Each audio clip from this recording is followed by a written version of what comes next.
nós estamos aí com 2 anos de governo Lula, 2 anos que podemos fazer uma avaliação, né, no tocante à segurança pública. Nós tivemos a primeira fuga em presídio federal, né, que infelizmente é um constrangimento enorme, né, para mim, mas nós tivemos fuga em presídio federal, nós tivemos casos de todas as ordens aí envolvendo o PCC, nós tivemos avanço ainda maior, né, do Comando Vermelho em outros estados. Hoje nós temos... Nós tivemos várias denúncias de venda de sentença por desembargadores em vários tribunais do Brasil, né? Sim. E nós temos hoje uma situação de segurança pública, que eu também não vou ser aqui irresponsável e também desonesto em jogar tudo isso na conta do governo Lula. Isso aí não é exclusividade dele. O governo Bolsonaro, nós tínhamos esses eventos também. Fato é que cabe a esse governo estancar essa situação, né? Então, cara, como é que tu avalia, né, essas posições dentro da postura de segurança pública do governo federal? Lembrando que o ministro da Justiça era o Flávio Dino, hoje no STF, que é uma outra questão, um outro problema, né? Muita canetada amarrando a segurança pública vem do STF e as coisas só pioram, só aumentam. Como é que você No analisa? governo Lula, nós tivemos 3 estados da federação quebrando recordes e recordes de violência policial, né? Que são totalmente negligenciados pela imprensa, como eu te disse anteriormente, né? Então, não é no governo Bolsonaro, está no governo Lula, né? A violência policial explodindo em estados de aliados do presidente Lula, né? Logicamente, com aquela timidez do Lewandowski e do Dino de citar governadores aliados, né?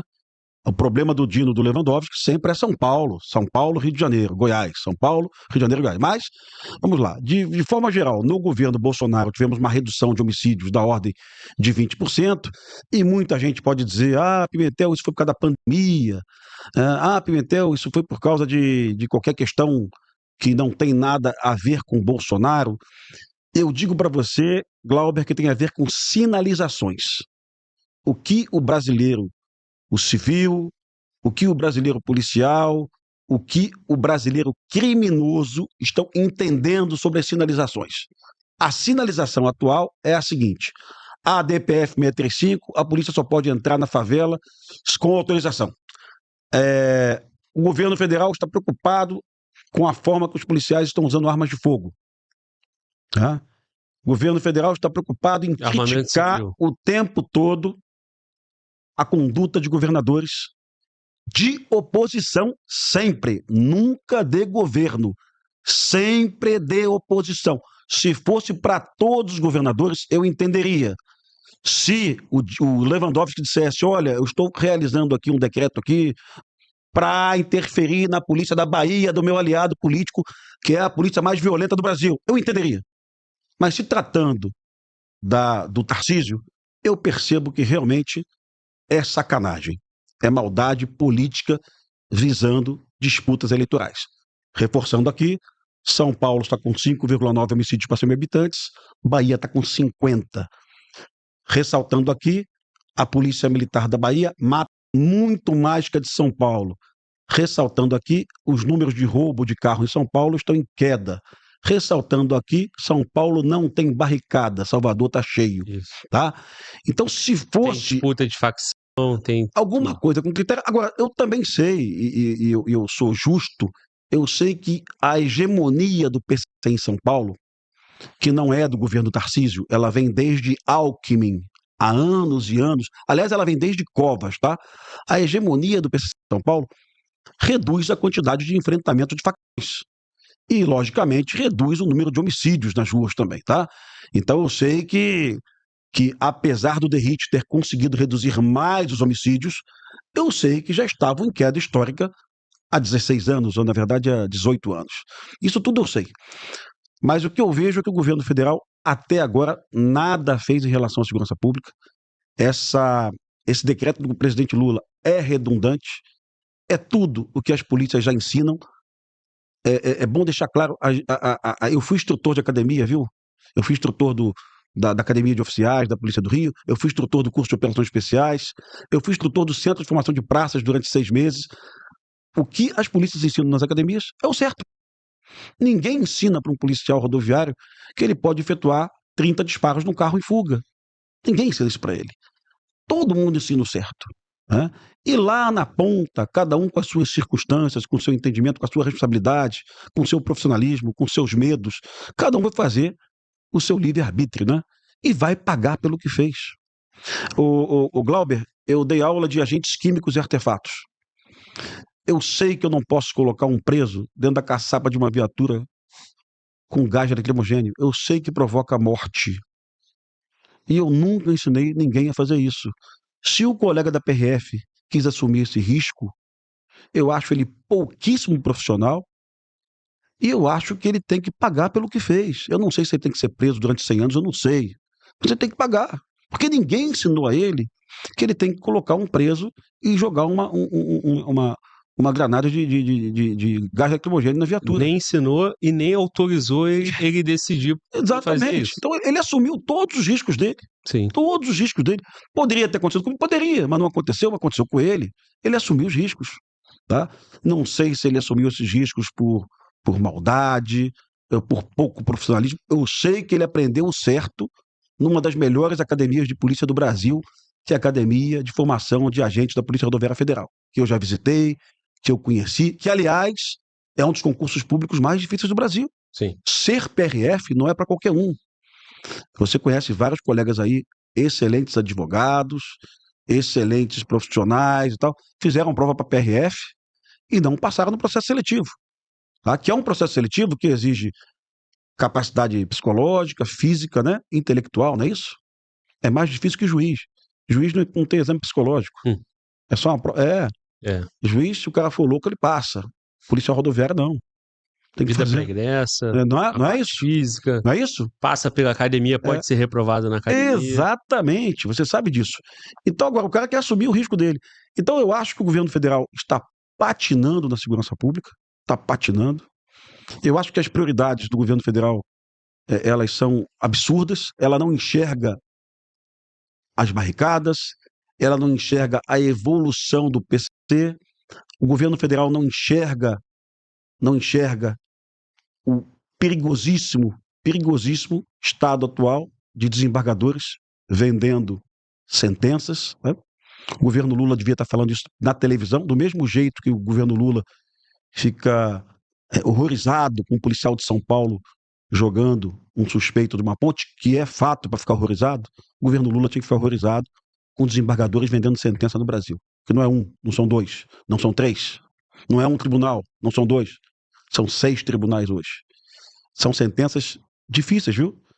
Liberando o cara do PC, liberando um cara de uma facção do Nordeste, uma facção que matava policial, liberando um miliciano no Rio de Janeiro, Glauber, que tinha 5 homicídios num plantão judiciário num sábado à noite, o desembargador soltando o miliciano e o escritório do filho do desembargador representava.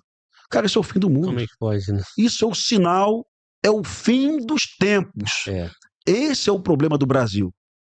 Não é a polícia do Zé Rite, não é a polícia do Cláudio Castro. Esse é o problema do Brasil. Perfeito? Concorda comigo ou não?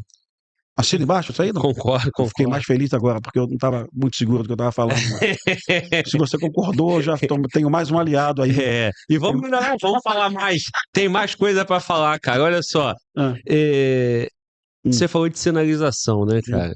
Eu tenho que, né, eu fiz o contraponto, né, e a honestidade aqui da comunicação de entender que o crime não nasceu a partir de 2023. Lógico que não. Beleza? Mas tem uma sinalização de fato quando a gente chega em 2019 e com todos os defeitos, todas as críticas que possa ser feita ao governo Bolsonaro, o governo anterior, em 2019 você tem uma sinalização de pegar a liderança do PC e levar para o Presídio Federal. Você tem uma sinalização quando você abre concursos, né, para PF e para PRF. Você tem uma sinalização quando você abre o concurso para a Polícia Penal. Valorização da carreira. Valorização da carreira. Equipamentos novos. Você tem uma sinalização quando você estimula o armamento civil, né? Através dos CACs, né? Sigla dos CACs, você citou registro de armas saiu de 600 mil para 2 milhões. 2 milhões de armas. Então, você tem toda essa sinalização, né? Não foi perfeito, poderia ter ficado muito mais coisa, mas você tem sinalização. Já no governo Lula, você tem a sinalização das visitas nas comunidades. Seja em campanha política, seja pós-campanha, Você pós-governo tem a já. sinalização da esposa de um traficante visitando o Ministério da Justiça. São Perfeito. essas sinalizações, Então, né? estamos falando de sinalização e tudo aqui são fatos, Sim, beleza? sim, sim, Ninguém sim, está aqui com sim, ilação, sim, ninguém está sim. aqui crítica pela crítica, nós estamos trazendo fatos, né? Tudo que eu citei do governo Bolsonaro, de fato aconteceu, e no governo Lula tem a visita do Lula na campanha do boné CPX no Complexo do Alemão, tem a visita do Flávio Dino na ONG na Maré, Sim. tem a esposa do criminoso lá no Ministério da Justiça. Sim. E dentro dessas sinalizações, você vai acompanhar o fruto, né? E o fruto que nós temos hoje é o Comando Vermelho expandindo e tomando conta do De Brasil. forma desenfreada. Aí cabe ao governo dizer para nós, como sociedade, que isso é uma mera coincidência. E se eles não estão dizendo, a gente pode concluir Sim. que alguma coisa está errada, né? Pra gente não falar mais, você concorda com o que eu tô falando? Só para me proteger também. Tá bom. E a gente já falou sobre Flávio Dino aqui 200 vezes. E eu sempre digo para você que eu acho legítima a ida dele à Maré. Eu acho legítimo, sabe? Eu só não acho legítimo ele ir à Maré, presenciar uma barricada e não tomar nenhuma providência, porque isso é prevaricação, né? O que eu acho ilegítimo é ele não contar para a sociedade, dentro de um princípio de transparência, quem desenrolou a ida dele lá. Porque brasileiros normais, quando entram nessas comunidades, tomam um tiro, né? Sim. Brasileiros normais tomam um tiro, né? Mas alguém desenrolou. E eu acho natural que desenrole, mas eu gostaria de saber, porque é sinal de que o governo fala com uma ONG e essa ONG tem uma articulação com o tráfico, ainda que seja uma articulação de mediação de conflito. Eu quero saber como o meu ministro, que eu pago o salário, colocou o pé dentro de uma área de guerra. Quero saber. Nenhum jornalista perguntou, mas eu, como sociedade, quero saber. E eu sei que o governador Cláudio Castro também entrou numa comunidade. Perfeito? Na mesma época que o Dino, inclusive. Perdão, 2 meses antes, que o Dino 3 meses antes. Então, eu desejo saber isso. Eu acho que as pessoas têm o direito de saber. Eu repito, gostaria de que um dia o Dino dissesse, olha, eu fui lá, enxerguei barricadas, chamei o diretor-geral da Polícia Federal, pedi que ele instalasse um inquérito policial sobre aquelas barricadas, né? Talvez ele tenha feito isso e eu quebre minha cara, mas não sei se ele fez. Mas não deu publicidade. Não deu publicidade. Então eu não quis mostrar pra gente nada, né? Exatamente. Aí a pergunta que fica, cara, esse avanço do PC somado com as sinalizações, com a DPF 635 aqui no Rio, onde o Rio de Janeiro virou quartel-general do Comando Vermelho de todos os estados, aqui você tem liderança do Pará, liderança da Paraíba, liderança do Ceará, liderança de todos os estados. Você tem os caras do Amazonas aqui. E o Comando Vermelho, ele tá subindo e tomando o Nordeste, onde é reduto, né, de esquerda, do PT. Onde o Lula ganhou, né? Onde o Lula ganhou a eleição. Cara, como que a gente vai ler isso aí, cara? Tendo o compromisso da comunicação, da responsabilidade da comunicação. Agora, o que o governo federal está contando para a sociedade brasileira? Você que é um cara antenado, cara, como é que você enxerga isso aí? E quando vem a resposta de um decretozinho desse, redundante, que vai tratar sobre discriminação em abordagem policial, que vai tratar do uso da arma de fogo, né? Que tinha um endereço claro, Tarcísio e Derrite. Tá? Isso está público, tá? Era esse o objetivo, né? Porque eles só enxergam a violência policial de São Paulo. Eles não enxergam nada mais além de... Eles são obcecados. Eles deveriam estar preocupados com o avanço do CV no Nordeste. Isso. Deveriam estar preocupados com a tragédia que é a Bahia dos últimos 12 anos de aumento de homicídios, mas eles não estão preocupados com isso. Eles fingem que não existe. A preocupação deles é Tarcísio, porque o Tarcísio é a principal força de oposição numa disputa eleitoral com o presidente Lula daqui a 2 anos, né? Bem provável, na ausência de Bolsonaro, você vai ficar ali talvez com uma possibilidade de Caiado, de Zema, de Ratinho Júnior, né? Mas o Tarcísio é a maior expressão. Imagina o Tarcísio daqui a 2 anos apresentando a redução do roubo de carro em São Paulo, né? A menor série histórica de 22 anos, apresentando redução de homicídios, né? 5,9 homicídios para 100 mil habitantes, contra a Bahia com 50, né? Imagina isso. Então, existe uma emergência em Brasília de tentar dizer para os brasileiros que a segurança pública de São Paulo é uma merda, uma porcaria, caótica, né? E não é. E que a polícia é violenta. Agora, verdadeiramente, a gente falou aqui, tem muita coisa para ser feito lá, né? E tem muitas sinalizações que o Tarcísio pode dar também de que ele não aceita a violência policial. São sinalizações que podem ser diárias, através da pressão dos corregedores, através de orientação aos policiais, através de não homenagear policiais violentos, né? O Glauber, Mas- a Polícia Militar de São Paulo desenvolveu uma técnica de tiro, método Giraldi. Já ouviu falar? Não. A Polícia Militar de São Paulo foi precursora no Brasil.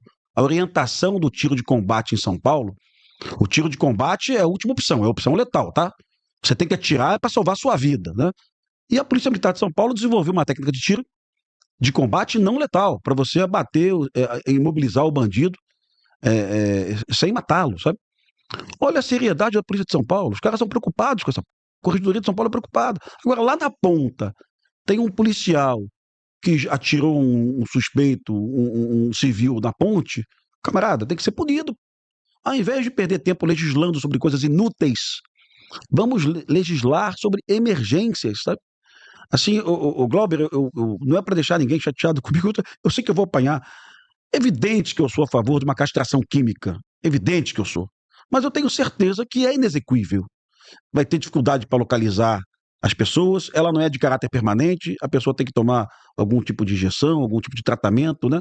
Não vai conseguir localizar, o SUS não tem capacidade de fazer isso. Então, eu acho que eu sou a favor, mas eu acho que é dificílima a implantação. Eu acho que também não vai passar. Então, ao invés de perder seu precioso tempo falando sobre isso, vamos falar sobre barricada? Vamos falar sobre barricada? Porque a barricada está avançando para o Nordeste brasileiro. Realmente, Salvador já tem dezenas de localidades com barricadas. O governo da Bahia deixou isso acontecer nos últimos anos. Aliás, o Glauber, só para fazer uma justiça à Bahia aqui, tá, cara? Que eu sempre falo muito mal da Bahia aqui. Se você pegar o anuário do Fórum Brasileiro de Segurança Pública de 2023 para 2024, você começa a perceber na Bahia uma redução do número de homicídios, tá? Então a Bahia, que estava subindo, está em queda, de forma tímida, mas está em queda, que é um bom sinal. Espero que continue em queda nos próximos 10 anos, né? Porque uma série de desgovernos na Bahia deixou a Bahia chegar nesse estado de guerra aí, que verdadeiramente supera o Rio de Janeiro. Bahia é muito mais violenta que o Rio de Janeiro e muitíssimo mais violenta que São Paulo, tá? A imprensa do Brasil ficou o tempo todo focada no governador Tarcísio e no secretário Derrite. A imprensa brasileira é covarde. Ela não diz em momento algum que a Bahia é 10 vezes mais violenta que São Paulo. Eles não falam isso. Eles só se preocupam com Derrite e com Tarcísio, onde a violência está em queda há 2 anos, onde o roubo de carro caiu ao menor número da série histórica de 22 anos. Mas eles só querem saber do Derrite e do Tarcísio. Da Bahia, nada. Do Amapá, que é o estado mais violento da federação hoje, nada. Da Paraíba, onde a letalidade policial mais que dobrou em 4 anos, nada. Mas com Derrite e com Tarcísio, o tempo todo. É uma covardia, é claramente, ou é um desconhecimento da imprensa brasileira, que não lê relatórios, né? Ou então é aquela questão mesmo de eleição, sabe? Sabe assim, onde vai ser o calcanhar de Aquiles de todos os candidatos aos governos estaduais daqui a 2 anos? A segurança pública. É o tema que o brasileiro mais quer ouvir. O brasileiro é preocupado com o desemprego? É. O brasileiro é preocupado com a educação dos filhos? É. Com saúde? Também. Mas com segurança pública é a nossa maior preocupação. Ninguém quer ver o seu estado tomado por barricadas. Ninguém quer ver bandidos em saidinha matando pessoas nas ruas, né? Então o brasileiro quer saber de propostas de segurança pública. E a solução de uma esquerda fracassada é atacar o Estado do Brasil com a menor taxa de homicídios, que é São Paulo, com 5,9 homicídios para 100 mil habitantes. Evidente, camarada, que eu não posso concordar com um policial jogando um suspeito de uma ponte. Eu acho aquilo um absurdo.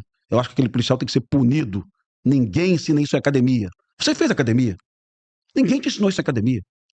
Sabe? É evidente que tem que ser punido.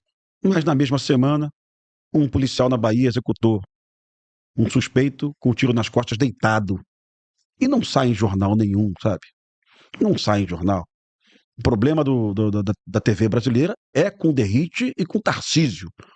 São os covardes, cara. Porque é justamente o Estado da Federação onde as corregedorias funcionam, onde policiais são expulsos, onde o homicídio está em queda, onde o latrocínio, Glauber, está em queda. Porque o latrocínio é o crime que afeta o pobre. A maioria dos latrocínios são praticados em periferias, né? E a vítima do latrocínio quase sempre é um pobre, né? Então até o latrocínio em São Paulo está em queda nos últimos 2 anos. Mas as emissoras de TV, quase todas, viu? Nem todas. Os jornais online, foco no... E olha, eu estou falando isso e eu tenho críticas ao governador Tarcísio e ao Derrite também. Eu tenho críticas, viu? Mas, de fato, é o Estado da Federação com os melhores números.